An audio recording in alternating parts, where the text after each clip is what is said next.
Meanwhile, outrage from Republicans on Capitol Hill today over the FBI's recommendation that Hillary Clinton should not face charges over her email server. House Speaker Paul Ryan says lawmakers will hold hearings on the FBI's decision. He tweeted, declining to prosecute Secretary Clinton for recklessly transmitting national security info will set a terrible precedent. FBI Director James Comey, who is himself a Republican, said yesterday that while Clinton was careless, her actions were not criminal. Clinton didn't even mention the case during a rally in Charlotte, North Carolina yesterday. Instead, we heard from President Obama, who voiced his praises of her and concerns with Donald Trump. Now, later today, Hillary Clinton will continue that assault on Trump at an event in New Jersey. Nancy Cordes is at the Justice Department, where the Attorney General is expected to follow the FBI's recommendation. Nancy, explain the next step that lawmakers are planning to take here.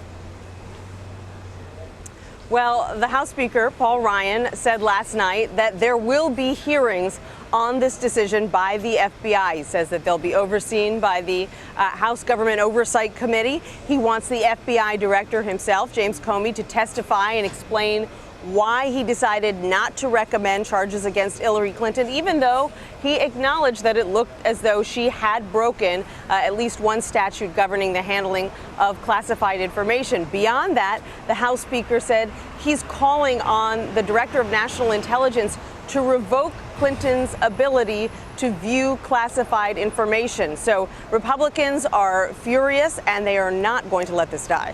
So what about the Clinton campaign's game plan here? What are they going to be doing?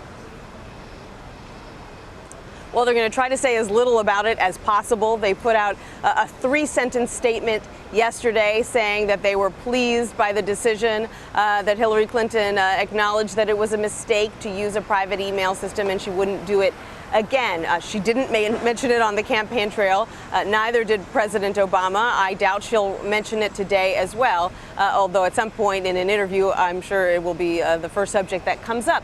But I think the Clinton camp knows that they dodged a bullet on this one after sort of campaigning for a year with this hanging over their heads.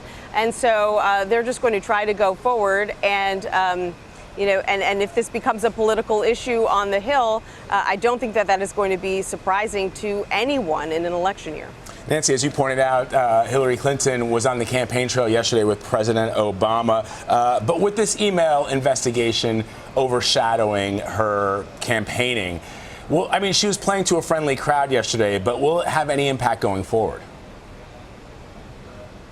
Well, I think it helps to have a character witness. She's been campaigning on her own a lot up until very recently because a lot of top Democrats who clearly wanted her to be the nominee but felt that they needed to stay neutral during the primary were reluctant to start campaigning with her until her primary fight against Bernie Sanders wrapped up. And so now she will have the President of the United States campaigning with her from time to time. She'll be with the Vice President on Friday in Scranton, Pennsylvania. She'll campaign again with Elizabeth Warren. She'll likely start campaigning with Bernie Sanders himself at some point. And all of those things help, not just because these are bold-faced names, people who a lot of voters know, but also because it always helps when you've got someone by your side who is saying, this person is a really, really great person. You should vote for them for president. You had President Obama yesterday essentially saying that she tied him in the primaries back in 2008, which was a pretty remarkable statement,